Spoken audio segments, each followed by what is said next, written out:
Om Swastiastu.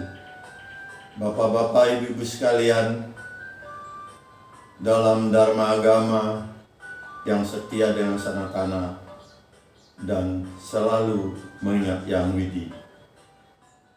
Mari kita lanjutkan lagi pembacaan kita kehidupan setelah mati menurut Weda. Kita sudah sampai kepada surga. Surga itu tempat atau keadaan, dan itu kita akan lanjutkan sekarang. Baik Bapak Ibu, sebelum kita mulai, saya akan awali dulu. Setelah pada sesi yang lalu kita memohon keselamatan, kesehatan utamanya, maka sekarang kita akan memohon pengampunan. Karena apa? Saya akan contohkan diri saya sendiri. Walaupun mungkin saya menjalankan agama sejak kecil, sejak umur 12 tahun diperkenalkan, tapi sama sekali belum tahu agama itu apa dan untuk apa. Perlahan-lahan kita setelah sedikit tahu, maka waktunya habis kita gunakan untuk bekerja, menghidupi istri, anak-anak, orang tua yang sudah lingsir. Oleh karena itu, sering sekali kita melupakan Yang Widi. Dan kita mengaturkan puja, ya kita memohon. Dan sekarang kita mulai lagi memohon. Jadi permohonan kita adalah pengampunan. Agar sisa waktu yang masih diberikan kepada diri kita, diberi pengampunan atas hal-hal yang telah kita lakukan secara keliru. Dan Weda menyatakan janganlah kita mengatakan diri berdosa, tetapi kekeliruan yang disebut dengan kegelapan. Nah, seperti itu. Saudara, pengalaman saya mencoba membaca Caturweda Samhita di dalam Rigveda, saya lupa mandala berapa. Di dalam mantramnya ada kata-kata Krishna dan Arjuna. Dalam hati saya berpikir tentang Krishna Awatara dan Arjuna sebagai Pandawa. Tetapi setelah teks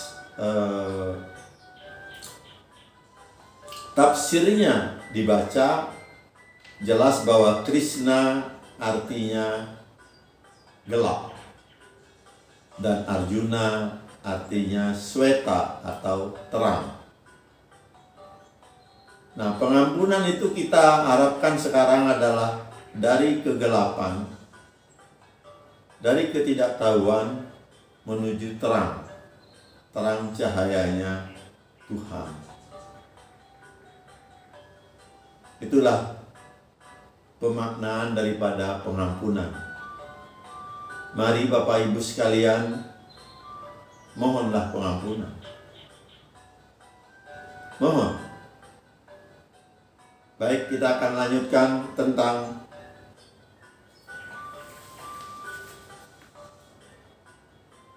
apakah surga tempat atau keadaan.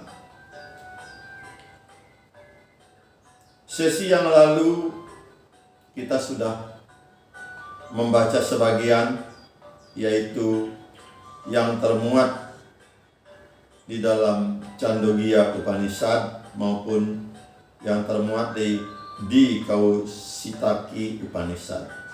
Kita akan lanjutkan membaca sekarang. Ini cara yang paling mudah. Kalau sorga itu sifat atau keadaan, artinya sorga itu ada atau terjadi di dunia ini. Demikian juga moksa. Karena semua adalah keadaan yang terjadi dalam hidup di dunia ini, maka tidak ada kehidupan sesudah mati. Masalahnya kapan suatu sifat atau keadaan ini disebut surga atau neraka? Seorang ibu yang mengalami sakit luar biasa waktu melahirkan, apakah itu surga atau neraka? Seorang teroris yang senang karena telah membunuh ratusan orang, apakah itu surga atau neraka? Dan apakah setiap orang dapat menemukan sendiri apakah sesuatu sifat atau keadaan itu surga atau neraka? Manusia sering tidak dapat membedakan senang, pria, pleasure, dengan bahagia atau yang baik, ceria, goodness, happiness. Seorang penjudi senang ketika sedang main judi, tapi apakah itu hal yang baik dan membawa bahagia? Kalau surga atau neraka adalah sifat atau keadaan, lebih banyak menimbulkan pertanyaan daripada jawaban. Surga dan neraka dapat dikatakan sebagai sifat atau keadaan dalam arti relatif dan subjektif. Oleh karena itu, kita kembali kepada jawaban yang diberikan oleh Upanishad, yang merupakan bagian akhir atau kesimpulan dari Weda, seperti sudah dijelaskan di awal jawaban ini.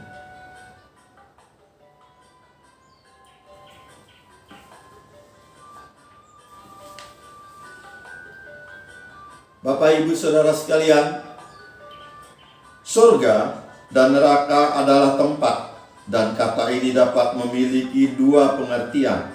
Pertama, tempat fisik seperti yang di dunia ini, sebagaimana dipercaya oleh agama-agama yang percaya dengan kebangkitan tubuh, agama rumpun Yahudi, Kristen, dan Islam. Kedua, tempat metafisik atau rohani seperti yang dipercaya oleh agama Hindu khususnya, dan agama-agama timur lainnya seperti Buddha, Jaina, Zoroaster, dan lain-lain. Baik, tentang apakah surga tempat atau keadaan sudah saya bacakan. Interpretasinya sangat tergantung daripada tingkat kemajuan evolusi rohani Bapak Ibu sekalian. Awigenamastu, dan saya akhiri dengan puja Pramasanti. Aum Santi Santi Santihi Aum.